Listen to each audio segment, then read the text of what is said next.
Hi there, I'm Elise Fieldhouse with HaliPad Real Estate, and today I have a super special guest. Her name is Trudi Schuurhof, with mortgage broker with Mortgage Alliance. That's right. And today we're going to be talking about the home buying process.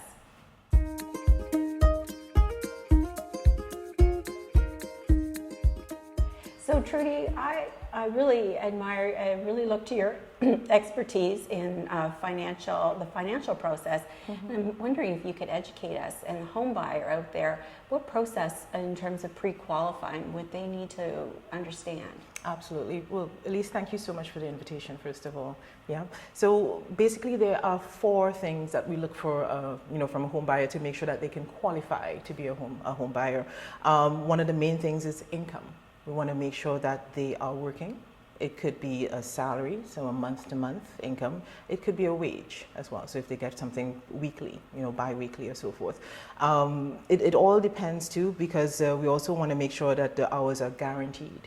If they're not guaranteed, we need to make sure that they at least have 2 years in that job so that they can get qualified for that. Okay. So that's the first one, that's income. All right. The second one is your credit score. It's so funny, and I'll speak to you on this as well, Elise, because I am an immigrant to Canada, and back home we didn't have anything, as heavy as a credit score. So it took a lot, for me to figure out what it was about, how you get your credit score, and just to understand it a bit more, so that anyone who's going through the home buyer process, they need to know what their credit score is, where it needs to be, and if anything, how to get it higher so that they can qualify. Right. Ideally, we're looking at a credit score of about 680 or up to be able to qualify. That doesn't mean that you shouldn't still approach a mortgage broker, because there may be options available still. Right. Okay, so that's the second thing. The third thing that we look at is your down payment. The down payment is a huge deal. All right, we need to make sure that you can, as they put it, have skin in the game.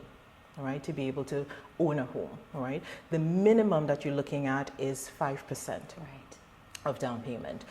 Depending again how long you've been in the country, they may ask for 10%, a little bit more, but 5% is generally the minimum. And again, it may be tough for people to be saving right now to be able to go towards a home.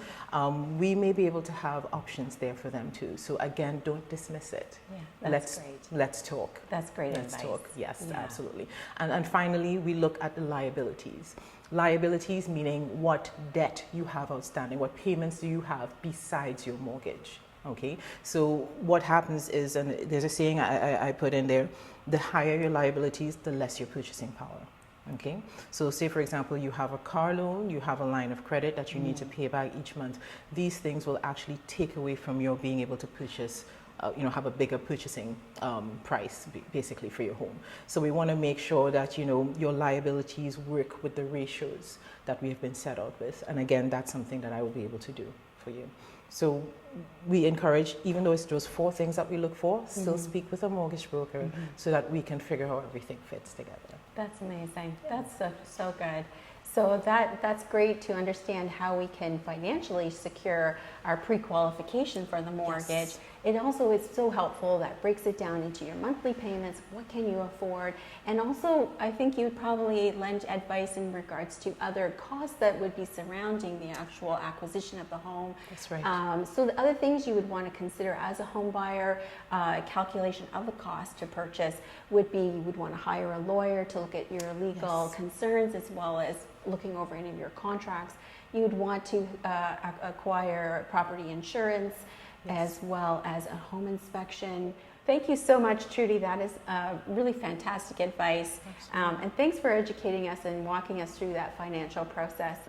Trudi, how would someone get in contact with you if they wanted more in-depth information? Absolutely, Elise. So it's a T Simon, that's a SIMON, at mortgagealliance.com. And my direct phone number is 902-981-4333. And I'm Elise Fieldhouse, and you can contact me at HaliPad at any time to answer any of your questions. And don't forget to subscribe and click below. Thanks so much.